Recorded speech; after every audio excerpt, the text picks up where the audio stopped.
Welcome back. Top state officials, state lawmakers, and concerned Tennesseans spent the day in our nation's capital watching history unfold. The U.S. Supreme Court took up a case challenging Tennessee's ban on gender-affirming care for minors. And while the justices heard arguments inside, outside the high court, several Tennesseans rallied. News 2's Maya Owen spoke with some of them and shares more. Oh, I don't know. Thousands, 3,000, maybe. Over 1,000 people. Stories. I mean, I was overcome with emotions a lot. Whose lives led them to the nation's highest court. When I was 17, I received top surgery, and that experience was the most life-saving experience of my life. At just 11 years old, Eli knew something was different. Struggling to describe their identity, it would be years before they had surgery to reaffirm what they already knew.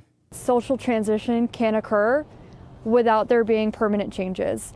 And I just want to communicate that these families and these kids deserve to be supported. It's why Eli traveled from Tennessee all the way to the nation's capital, one of 48 people allowed inside, as the U.S. Supreme Court heard arguments over the state's ban on gender-affirming care for minors. This case is about protecting kids from the consequences of decisions that they cannot fully understand.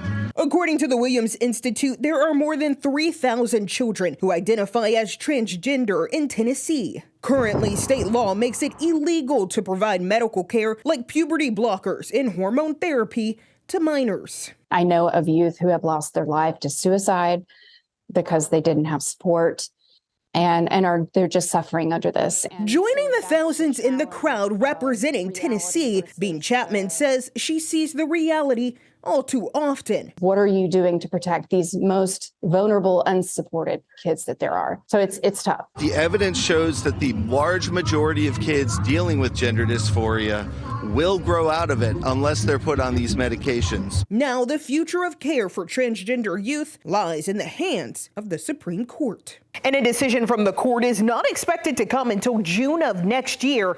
But in a statement from the Tennessee Equality Project's co-chair, he says they will continue to fight and team build until the state legislature suspends what they are calling a tax. Stay with us. This week continues in a moment.